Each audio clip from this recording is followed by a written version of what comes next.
Annenberg Media.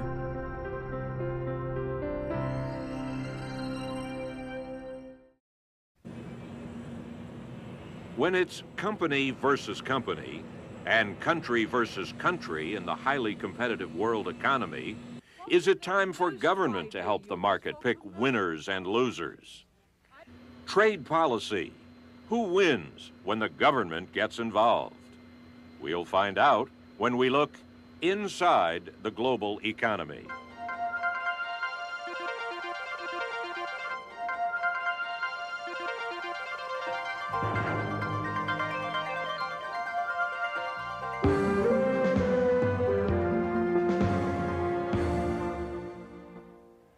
Hello, I'm Annenberg.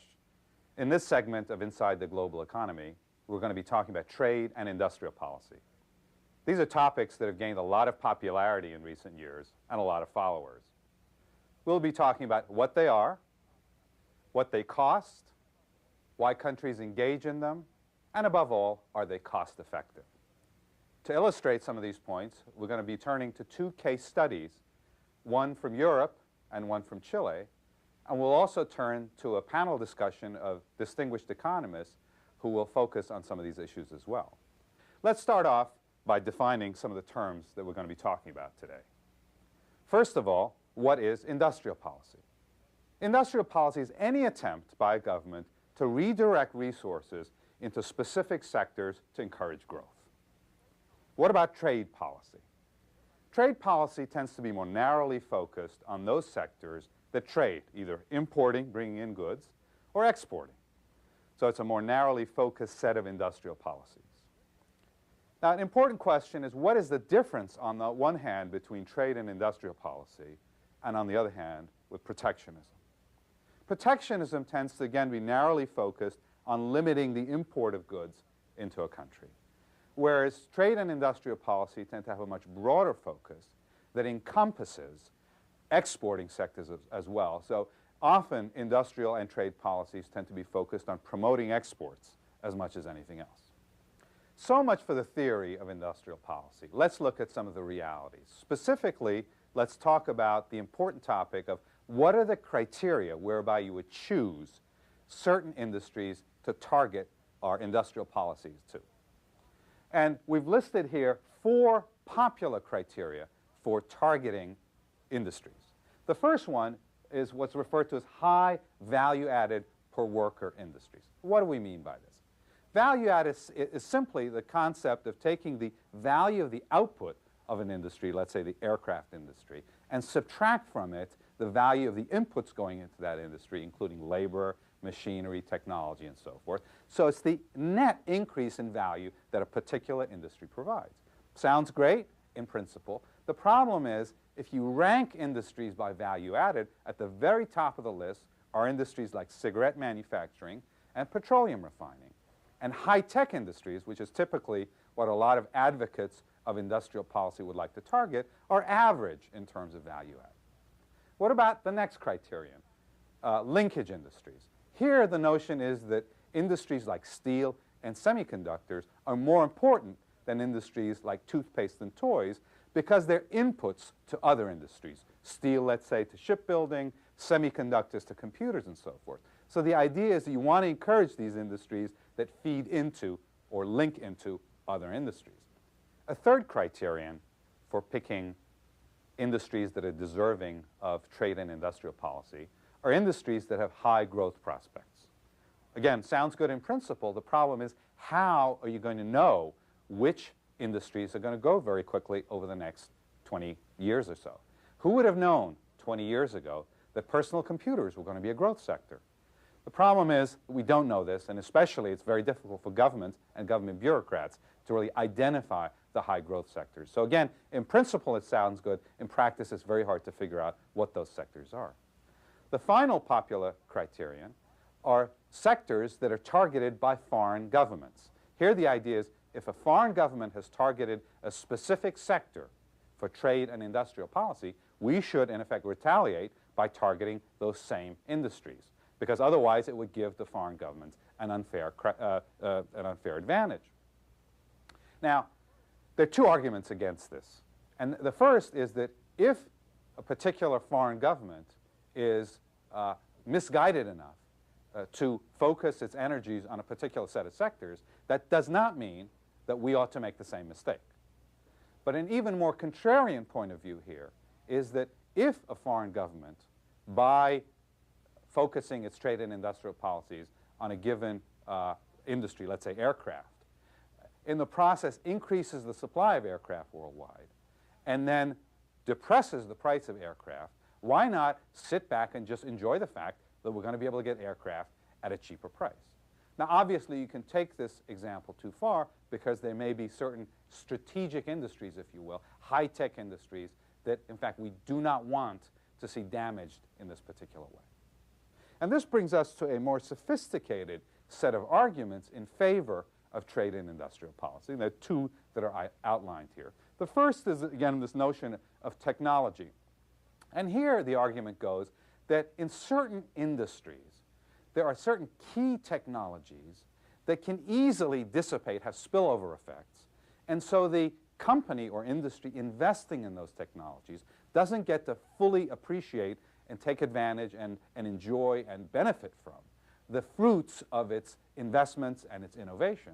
So therefore, we need to nurture those industries to help them, to subsidize them, and in the process, encourage the development of those technologies. This is a sophisticated argument, and it's a good argument. And most economists will accept this, at least in principle, that this is a reason to help certain kinds of industries one way or another.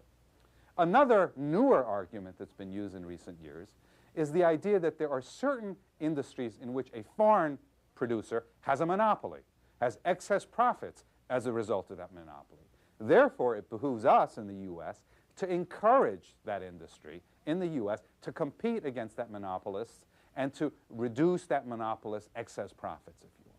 This is an argument that has been used quite a lot in recent years, and especially was used by the Europeans in developing an aircraft industry, Airbus in particular.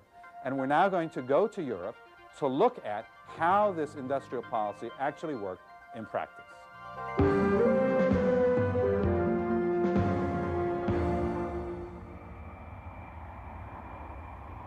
The Airbus is widely considered to be Europe's most successful cross-border industrial partnership and a model of state-sponsored industrial planning.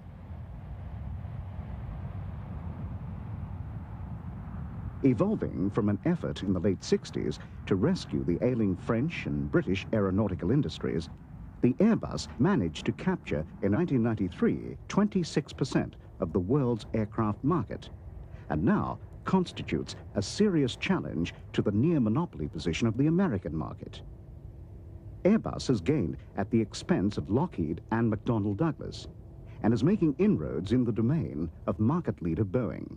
Michel Deschelot, Director of International Relations of Airbus. Airbus is a consortium of 4 members of 4 major aerospace companies in Europe: Aerospatiale of France, Deutsche Airbus of Germany, British Aerospace in the UK, and CASA in Spain. It was set up in 1970 and has now reached an adulthood age. The cockpit comes from French Aerospatiale, the fuselage from Deutsche Aerospace, the wings from British Aerospace, and the tail from CASA. The parts are flown to Toulouse in huge cargo planes, where the final assembly takes place in an Aerospatiale plant. Most Airbus planes are equipped with American engines, Pratt & Whitney or General Electric, and depending on the model, a total of 20 to 40% of the value of the parts comes from American suppliers.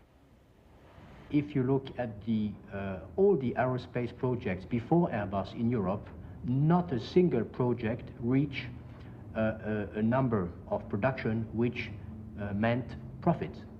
And the only way to come to profits and to produce in large numbers the aircraft was to share the work amongst different countries in order to rely on the expectation that there would be more sales generated at least in these 4 countries and in world more generally because of the better pricing which can be achieved. The headquarters is, in fact, scarcely more than an administrative office. Airbus, indeed, has been called a marketing organization that sells planes and hands the money over to its partners. The partners control its finances and also, through the pricing of its supplies, the profit margins. Due to its legal structure, Airbus itself does not publish public financial records or a balance sheet. This makes the financing of Airbus slightly obscure. In February 1993, President Clinton paid a visit to Boeing. A lot of these layoffs would not have been announced had it not been for the $26 billion that the United States sat by and let Europe plow into Airbus over the last several years. Stuart Eisenstadt, U.S. representative to the European Union.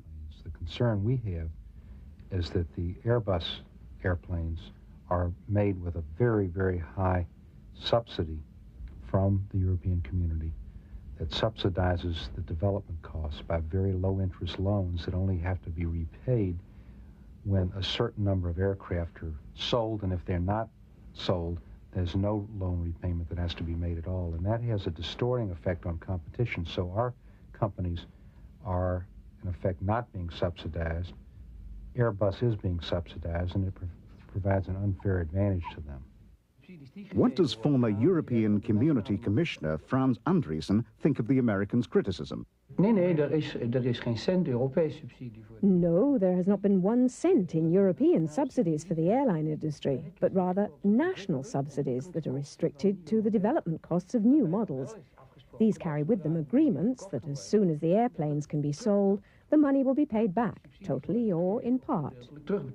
Over time, the percentage of support has been decreasing regularly from about 100% of the total development costs in relation to the initial A300 and A310 programs to roughly 60% for the A330, A340 programs, and down to 0 even for one of our latest derivative aircraft, namely the A321, for which there was not a single French franc, Deutschmark, pound sterling or pesetas involved from their national treasuries. Die subsidies waren redelijk transparant. The subsidies were relatively transparent, as these were decisions made by member states and were documented in budgets, etc. That was just the problem. We contend that the American firms received the same kind of subsidies, but in an indirect manner. And you couldn't see it, as it was hidden in development costs of military aircraft or space technology and so on. Of course, these had considerable effect on the civil sector. Uitstraling was ook naar de civiele sector. According to the Americans, the Airbus subsidies amounted to some $26 billion. On their side, the Europeans estimated that American government support reached between $20 and $40 billion. When the U.S. government decides that it needs a military contract, it becomes a direct purchaser, not a subsidizer. It's deciding, for example, if the Air Force needs a particular plane, an F-16, a cargo plane, or whatever. That's a direct purchase. Now, certainly there are some instances in which that contract may provide certain benefits that flow back into civilian aircraft. Was it the give and take during the negotiations that eventually led to an agreement? We tried that, but finally aimed more for what we would find acceptable, and that was approximately 33 to 34% that the government would be able to contribute to the development of new aircraft. And the Americans decided to make what they were doing more transparent. In this way we could, in a manner of speaking, keep track of each other.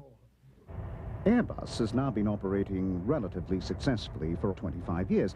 Looking back, do you think the government's made a good decision in subsidizing the cooperation? Ik denk het wel. I think so, that you have to say that without the subsidy, the start, in any case, would have been much more difficult, if not unthinkable. The subsidies have, in that respect, played a big role. Therefore, it's a strategically important industry, high-pay, high-skilled jobs with many technological spin-offs. And third, it's a growth area worth investing in. Competition caused lower prices for the buyers, the airline companies. As a result, passengers pay less for their tickets. Some time ago, I was joined by some of my economist colleagues in Melbourne, Australia, to discuss this case study. They include Hervé Torres of the International Monetary Fund, Magnus Blomström of the Stockholm School of Economics, and Rachel McCullough of Brandeis University. Let's see what they have to say about this case study. Nariman, can intervention work? Yes, in principle, intervention could work if done in the right way, in the right circumstances. The reality is very different, though. And I would argue in most instances, intervention has not worked. But in the case of Airbus, it wouldn't have got off the ground if there hadn't been intervention. Would that be your view, Magnus? Yeah, no, it certainly wouldn't. On the other hand, it had a high price for the Europeans. And when we discuss these matters, it's generally the case that we say, well, is it possible to create an industry or to create firms? And of course it's possible. The question is, how much does it cost? And I think that's a key question, rather than if it's possible or not. Rachel, how much does it cost? Well, we don't often know. The cost can come in at least two, perhaps more forms. One form are the taxes that have to be levied in order to pay for subsidies, or the taxes that are paid by consumers when an industry is supported through import tariffs. Consumers pay in the form, either way, of higher prices, at least at the beginning. A second cost is in terms of efficiency. Do we have an efficiency loss as a result or an efficiency gain? I think a helpful way of thinking about efforts to create an industry where it might not otherwise grow up is to see it as an investment with costs up front and benefit years, sometimes many years down the line. Aren't there spillover benefits? Aren't there benefits that take off in other areas if the government intervenes? Well, if there are, I mean, then you might have an argument for an intervention, but it's not. So how do you define that beforehand and decide that perhaps there are going to be other benefits that spring out of it? That's what we, as economists, believe the markets can do better than governments can. You see, if governments would have done better than the market, then all these politicians would have become businessmen. Otherwise, you see. And all socialist economy had been successful. That's right. That's the view today. There's Thank an you so interesting much.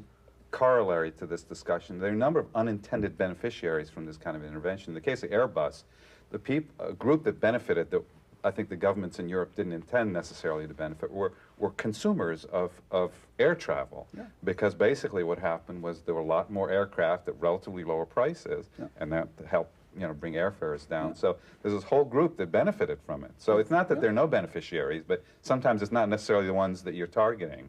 No, and I think that's a very important point, because, I mean, everybody outside the EC and the United States were definitely the winners, given that they fly airplanes, of course. There's no question there is always someone who benefits from government intervention. It is a group, a sector, whoever. The question is whether it is the whole society who is benefiting from government intervention. Heather, thank you very much. Let's see if we can summarize the Airbus case study. The clear loser in this instance has been Boeing, because it had market share taken away from it because of the subsidies given to Airbus by the European governments. What about the Europeans? How did they make out? Well, clearly European consumers lost in a number of ways. The price of aircraft, and therefore, as a result, price of tickets were higher in Europe. They paid higher taxes to subsidize Airbus. And even after many, many years of subsidies, Airbus production costs are still higher than Boeing's production costs. And obviously, during that period, the European governments have been doling out a lot of money to Airbus. The clear winners in this example were actually unintended winners, in the sense that there are other countries, airlines in other countries, consumers, flying consumers, as it were, airline passengers in other countries, who benefited from the lower price of aircraft as a result of the increased production of aircraft in Europe. Let's now switch gears and talk about the kind of tools that can be used for trade and industrial policy. We've listed 4 of them here. The first is export subsidies. Pretty straightforward. For every unit of a product, an aircraft, that's exported, the company in question will get a subsidy, an amount of money from the government. So it's pretty easy to understand. Second is a production subsidy. Again, not too difficult to fathom. Basically, this time for every unit produced by the company will get from the government an amount of money toward the production of that particular unit, whether it's an aircraft or a computer or what have you. A third tool of industrial policy is research and development subsidies. In this instance, what the government does is it targets funds toward the development of certain kinds of technologies. Some of it's very focused, some of it can be more general, but the idea here is to encourage the development of certain kinds of technologies and encourage R&D in a more general basis. Finally, governments, through a variety of means, can encourage investment, especially in big kinds of activities, by providing either interest-free loans or loan guarantees of one kind or another.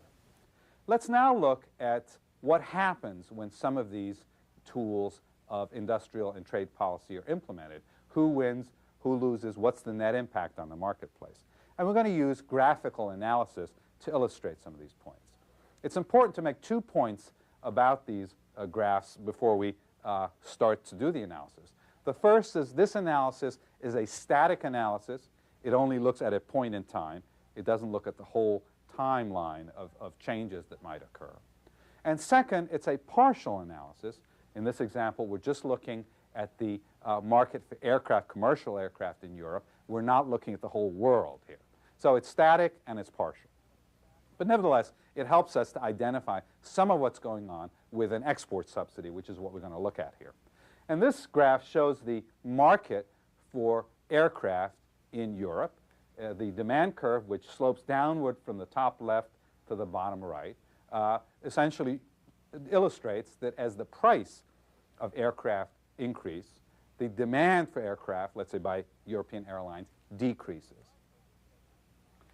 The supply curve, which slopes from the bottom left to the top right, essentially illustrates that as the price of aircraft go up, European producers, in this instance Airbus, will produce more.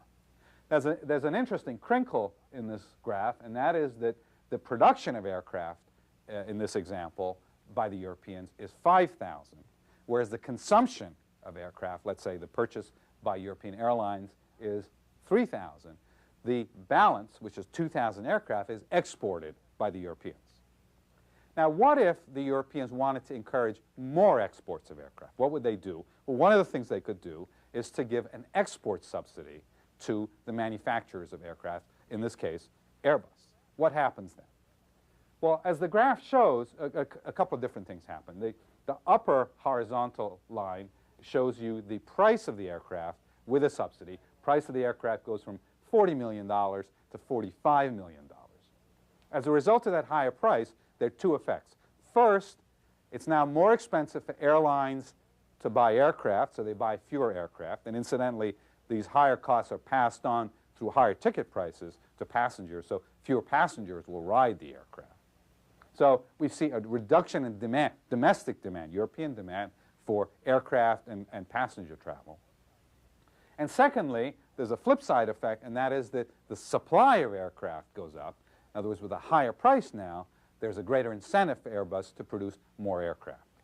And what you're seeing is the reduction in demand and the increase in supply now means there's more available for export. So the amount exported in this example goes up. But the story doesn't end there. There's more to it. First of all, the clear winners in this case are the European aircraft producers. Why? Because they're producing more aircraft and selling it at a higher price. And their gains you can see in this shaded area on this graph. The clear losers from this example are the consumers in Europe. We're talking the direct consumers, which are the airlines who buy the aircraft, but also indirectly the passengers who ride those aircraft and have to pay higher prices.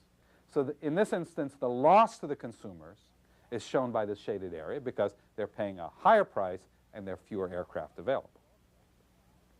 The government is also paying out the subsidies, $5 million in aircraft for an exported amount of 3,000 aircraft. So in this instance, the government is doling out about $15 million worth of subsidy payments. Now, where do we come out in the balance in terms of winners and losers? Well, if you put all this together, the loss that the consumers suffer because of the higher prices and the fewer number of aircraft available for the domestic market, add to that, if you will, the loss of the subsidy that's being paid out by the government, those two combined are larger than the gain to the producers of being able to sell more at a higher price. This net loss, if you will, is shown in these two triangles, which is also referred to as the dead weight loss. The reason it's called that is because there are two inefficiencies that are introduced in the marketplace by the subsidy. One on the consumption side, because consumers are now able to buy less and at a higher price. That's inefficient relative to the free market situation. And on the opposite side, producers are producing more at a higher price, which is higher than would be suggested by the free market interaction in the market for aircraft in Europe and around the world. So these two are measures, this combined effect, are measures of the deadweight loss or the inefficiency that's introduced by giving an export subsidy. It's not a question of somebody winning and somebody losing, but society as a whole loses from export subsidies because it introduces inefficiencies. These are the deadweight losses that we've been talking about. Or another way of saying it is that trade is not a zero-sum game. If you interfere in the marketplace, you end up as a whole being worse off than you were before. The bottom line basically is that export subsidies do lead to these inefficiencies or deadweight losses, but also it's important to point out that export subsidies, with one exception, which is agriculture, are not allowed by GATT, the General Agreement on Tariffs and Trade. Now let's switch gears here and look at what happens, how this picture changes if we have a production subsidy instead of an export subsidy. And let's start at exactly the same spot we did with the export subsidy example and look at the market for commercial aircraft in Europe as we see here.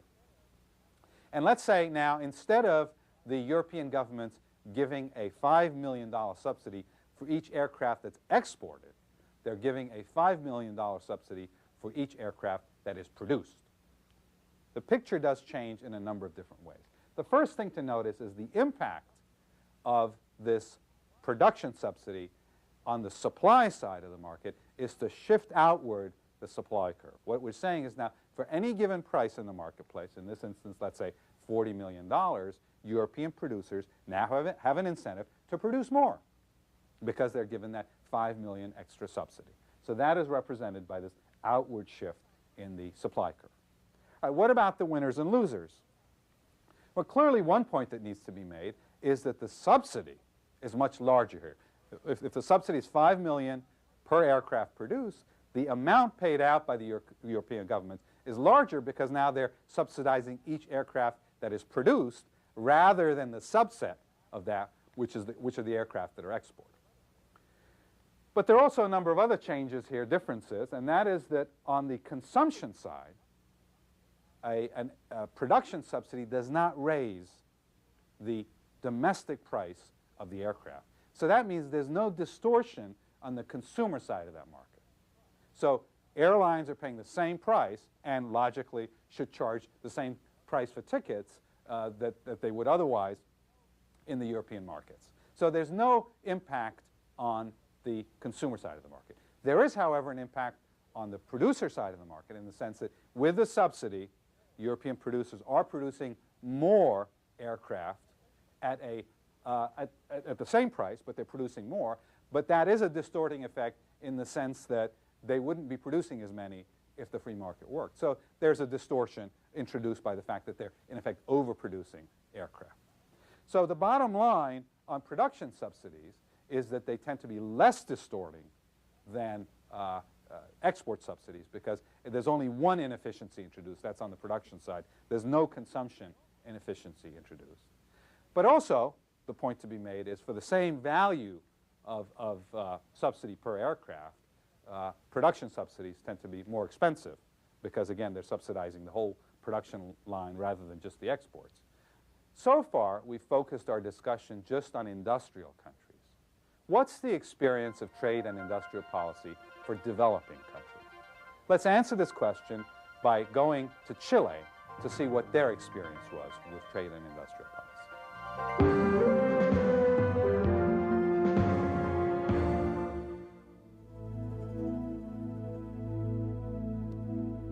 Chile, by the late 1960s, had become a successful producer of quality domestic wine. Grapevine stocks like Cabernet, Merlot, and Sauvignon were cultivated on over 270,000 acres of land. But by the early 70s, this thrusting industry took a disastrous beating that almost made it disappear. How could Chilean winemakers reshape their industry into a global success? Winemaking in Chile goes back more than 450 years to the arrival of Spanish conquistadors in 1548. With the soldiers came a priest, carrying grapevines from his native Castile. The transplanted vines thrived in the exceptional growing conditions of central Chile, where there was good soil, ample water from the snow-covered Andes, cool nights, and bright, dry summer days. Wine for export soon flowed from the newly planted vineyards. By 1600, only 52 years after Spanish settlers set out their first vines, wine from Chile was on the tables of Spain. By the start of the 20th century, Chileans were outstanding producers and consumers of wine, yet success bred poor economic decisions. Government policy favored import substitution over export promotion, and that did not allow the industry to develop all its potential. With wine grapes grown on so many acres, but production limited by law to only 59 liters per person annually, the Chilean wine industry entered a long period of stagnation. But the lowest point came during the 1970s and 80s. In the 1970 presidential election, socialist Salvador Allende came to power with promises to redistribute land and wealth. Wages were hiked, but inflation skyrocketed. Banking monopolies were broken, but investment capital fled. Land reform spun off farms and ranches to laborers, but many winemakers lost their properties. Protectionism, excessive government intervention, and macroeconomic instability was the worst scenario for the wine industry.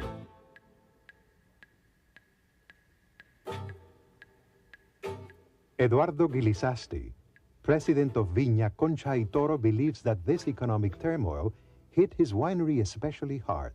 Fue para nosotros un verdadero desastre. For us, what happened during those 1,000 days was a real disaster. We couldn't even visit our cellars and be on top of production, tasting, projecting. We really saw no future, and our destiny appeared heavily dark ahead. Other wineries went bankrupt. Families that had made wine for generations were forced to put tradition and their vineyards on the auction block. Amid the economic disorder, land planted to wine grapes shrank by half, and per capita production fell nearly as much. On September 11, 1973, the Chilean armed forces took power. The new military rulers were dedicated to free market policies, but lacked economic training, and at first performed poorly in the economic arena. The troubles of Chilean winemakers were not yet over. Protectionist legislation was scrapped, but the Chilean peso was allowed to become overvalued, making exports of wine and other Chilean goods uncompetitive. Producer earnings plummeted and wine production again decreased.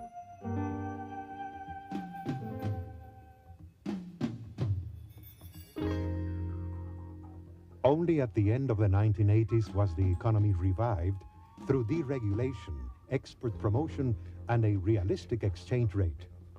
These measures allowed the wine industry a chance to restructure and recover.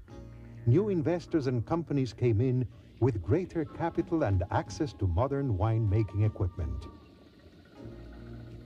Alfredo Vidaurre was chief executive in Viña San Pedro at the time. La situación de la empresa era francamente dramática. Iba en picada. The situation in the company was frankly dramatic. We were set on a downturn spin amid a generalized depression affecting the whole country, but especially the wine business. Therefore, the first thing to do was create a knowledgeable team of experts that, above all, would have mystique. Then, the second step we took was to strengthen our exports. Rapidly, Chilean wines began to win top honors in international competitions. Impressed winemakers from France, the United States, and elsewhere became partners in Chilean wineries. Finally, the quality of Chilean wines was fully revived, and now the best sell worldwide. Jorge Izaguirre, owner of Viña Los Vascos, became a partner with Chateau Lafite of France in his effort to produce a quality wine. Nosotros en Chile, gracias a Dios, contamos con... In Chile, thank God, we have a superb condition of climate, soil, and luminosity, which permit us applying the latest technology and the know-how of many years, deliver wine of a very high quality.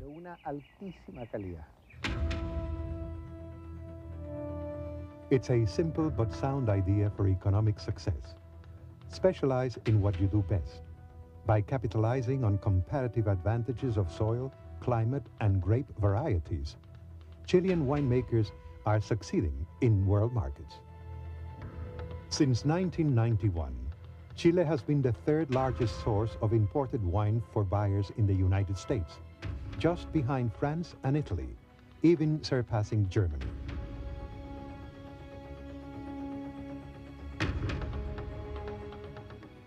In 1992, wine exports from Chile grew by 42%, the greatest increase in wine exports of any country that year. 2% of the world's wine exports originate in Chile, whose wine industry now employs more than 90,000 people. Other Chilean exporters have followed the winemakers' lead, and during the early 90s, Chile's foreign trade has grown at the extraordinary rate of 14%. Its gross domestic product has increased as well, booming by a record 10% in 1992. The Chilean experience shows that sound macroeconomic policies, openness to foreign investment and competition, as well as the ability of the private sector to specialize and to take advantage of export opportunities, can turn a country into a success story.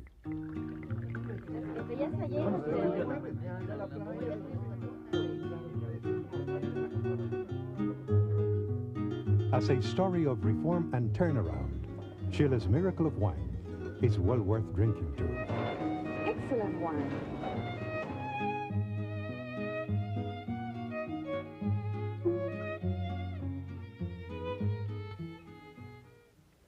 Let's see what our panel has to say about what was going on in Chile. Herb, it might be useful to really start off from a point in a historical perspective as to why the Chilean wine industry had been so successful, then it suddenly went bad. What went wrong? The wine industry in Chile is a beautiful story to explain and to see what a government intervention can do or can do.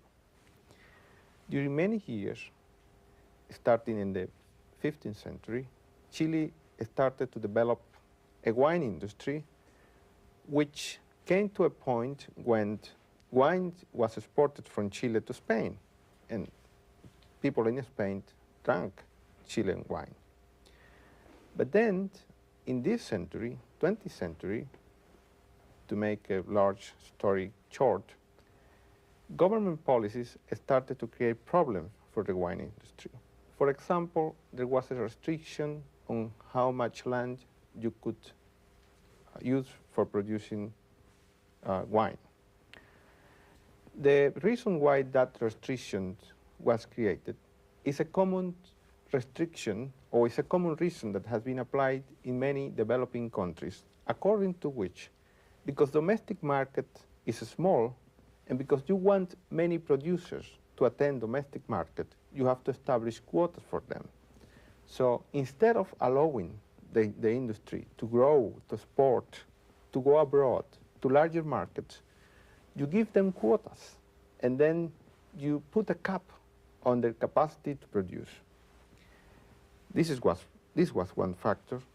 Another important factor associated to it was the whole industrial strategy of import substitution, which implied that the government imposed barriers, imposed tariffs, eliminates competitions, allows the creation of internal monopolies, and in many cases produce an overvaluation of the currency. An overvaluation of the currency makes it difficult for an industry to export. And so those sectors that really have comparative advantages cannot develop all his potentiality just because the exchange rate is fixed in a wrong way, I would say, trying to protect other sectors where the country have not comparative advantages. So there was a moment in the 70s when we had the socialist government of Allende in Chile, where all these possible policies were taken to an extreme, and practically the industry collapsed. So after many years, in the late 80s, the government started a new policy, outward-oriented, and tried to put all the macroeconomic fundamentals in place. The government didn't try to promote the wine industry as a specific industry, and this is a point very important to make. It was not the case that the government decided to promote wine industry. It was the case that the government simply tried to move toward a new economic strategy outward-oriented, and try to correct the fiscal balance, to have a sound monetary policy, and to have a stable exchange rate. And that was enough for the wine industry in Chile to rebound, to develop, and to be today one of the most successful sectors in Chile. So Nariman, what we're saying is that domestic policy is absolutely pivotal then to the success or the comparative advantage of any country's economy. Yeah, I just want to reinforce what Herrera said, and that is, it is absolutely critical that the fundamental economics, macroeconomic policies be sound, which is what Chile eventually did, which is what a lot of the Asian countries have done. Another aspect is also investment in terms of infrastructure, education, obviously. These are important activities that a government can engage. Where the success has not happened is when governments have tried to pick specific industries. I mean, to give another example, what Korea did very effectively was it promoted exports, but didn't try to promote any specific exports. So it created an environment where Korea could play to its comparative advantage, which is what Chile ended up doing. And then, in the sense that the Chileans were sort of lucky that the comparative advantage was in wine, because that you had the weather and you had the earth there, and they couldn't move that away by import substitution policy, luckily. If it had been in human capital, for instance, maybe those people would have taken off and moved to another country. And we have seen that in Latin America a lot. A lot of migration goes on by high-skilled workers and high-skilled individuals. So it comes back to then the ability to reverse the damage that's been done. Yeah, the ability, and in the case of Chile, it went very fast in wines, and because the skill was still there. They could import a little bit extra skill from France, from the US, and so on, and the land and the climate was still there.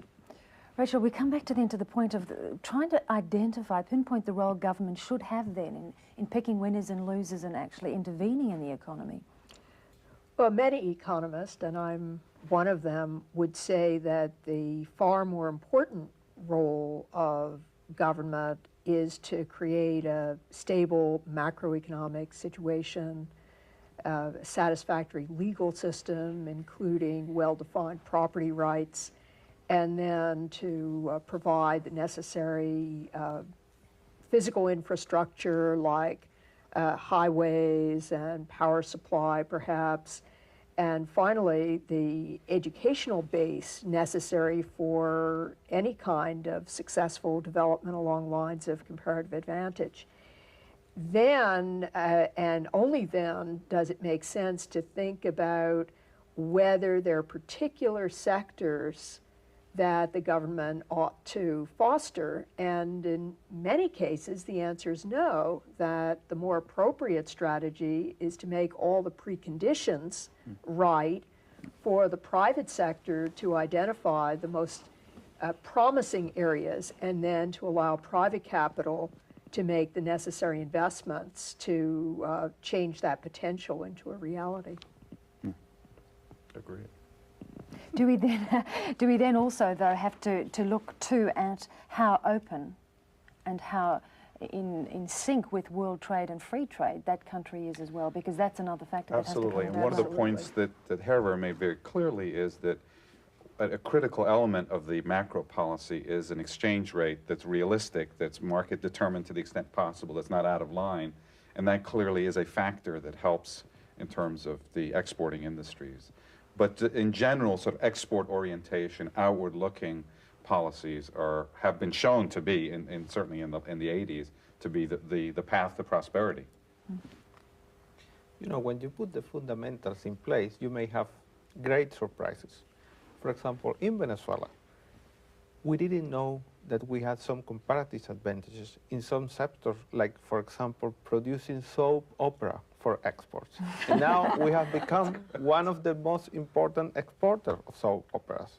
We're exporting to, of course, the United States, to Europe, to Arab countries, and nobody today is able to explain why and what exactly is the comparative advantage the country has in that area, like Brazil, too, which is a competitor with us, or for us.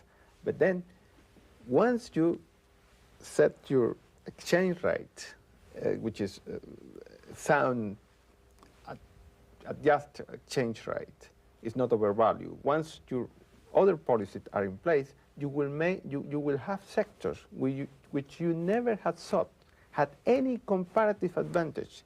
And this is what the market does. The government would never have been able to say, yes, soap operas is a sector we are going to promote. Industrial policy assumes that there's some gnome sitting in the bowels of a bureaucracy with green eye shades can absorb all the the continually changing information in markets and pick the right decisions. And it's not possible. I mean, in reality, it's just not possible. And if we look at centralized planning and its obvious failure in selecting the right sectors in which to develop, we realize what the problem is. No bureaucrats, no matter how well informed, are able to see 10, 20 years into the future. And in fact, in the case of the United States, many of our most successful exports today are products that didn't even exist and weren't even contemplated 10 or 20 years ago.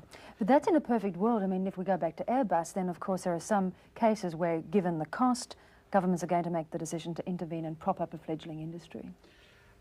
Well, there's a counter-argument to that, and that is that when you give that kind of power to a government to pick winners and losers, the potential for corruption and influence peddling becomes very large. And often what happens is the decisions about winners and losers are influenced by that kind of decision rather than by what is in the best interests of the economy as a whole. Could become a theme for the next soap opera. Gentlemen, Rachel, thank you very much.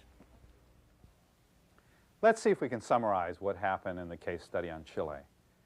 Chile finally succeeded when it started to get the fundamentals right on its economy and stopped worrying about targeting specific sectors. It basically let comparative advantage do its thing.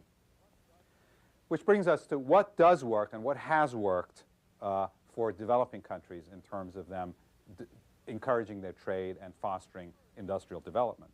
The first is Chile and other countries that have focused their efforts on export promotion rather than import substitution have been very successful. This is certainly true in the Asian miracle that we hear a lot about these days.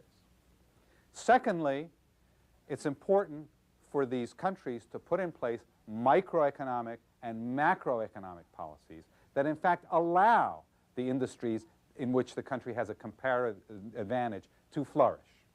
So the point is here to level the playing field and allow the comparative advantage industries to grow and develop. Third, one of the things that a government can do is invest in education and invest in infrastructure. We're talking here about roads, telecommunication systems, sewage systems, and so on. And finally, a government can put in place a legal system that can guarantee property rights and encourage businesses, both domestic and foreign, to locate there and to develop. Advocates of industrial policy often point to Japan as the success story of industrial policy. Now, the myth is the Japanese government, specifically MITI, the Ministry of International Trade and Industry, had unparalleled success in picking industrial winners and losers. And this has been the factor that has made all the difference in terms of Japan's success in developing key industries and growing. Now, that's the myth. Does the reality bear this out? And the answer, by and large, is no. The reality is quite different. For example, there were a number of companies that the Japanese government tried to discourage, like Sony and Honda, because it felt this was not where the world economy was headed.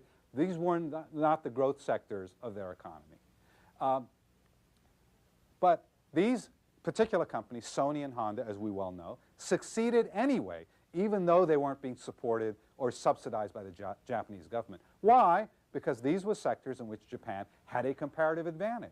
So even though the government was not encouraging these industries, they flourished anyway. Now, the flip side is a number of industries that the Japanese government tried to encourage and tried to nurture did not succeed. These included aluminum, shipbuilding, aerospace, personal computers, high-definition TV. So on the opposite side were industries that the government consciously tried to support, but which did not do very well at all, in fact, have floundered. So what's the bottom line? The bottom line is that the successful sectors in Japan, autos, consumer electronics, etc., did well largely because they played to Japan's comparative advantage. They would have done well anyway without government help. Let's look at the case for trade and industrial policy. And usually two sets of reasons are given. The first is this notion that there's a foreign monopoly that's gaining excess profits in the marketplace, in the world marketplace, and that then it's justified to subsidize a domestic producer to counter that foreign monopoly. This is usually referred to as strategic trade policy.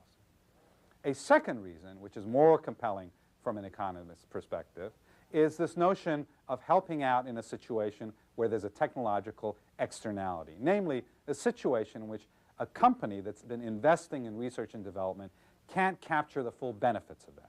This then justifies some kind of government intervention, let's say a research and development subsidy. Now let's look at the case against trade and industrial policy. To begin with, it's difficult to pick winners for a couple of reasons. The first is that it's very hard to look into the future and decide which industries are going to be the winning industries. It's true for all of us. It's especially true for government bureaucrats. I don't mean to pick on government bureaucrats. The other point to be made here is that dynamic or winning sectors will do well anyway. They don't really need extra encouragement from the government. A second reason not to get into trade and industrial policy is that the costs are high. These costs can manifest themselves in a number of ways.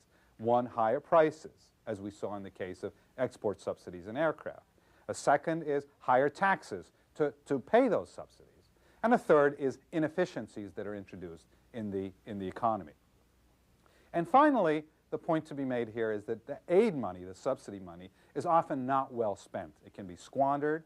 It can encourage corruption. It can encourage influence peddling. So from that perspective, it's usually money that's not always very well spent. It's not very cost effective.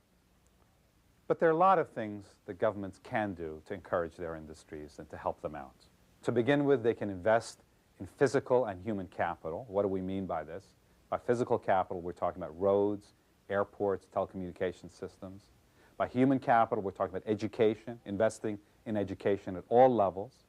Second, they can encourage research and development by either funding research parks or actually giving subsidies for research and development. Third, they can put in place macro and microeconomic policies that encourage savings and investment. But perhaps most important of all, they can let the markets work. They can let the market figure out who are the winners, who are the losers. They can let the market figure out where the comparative advantage of a country is. For Inside the Global Economy, this is Annenberg.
Annenberg Media.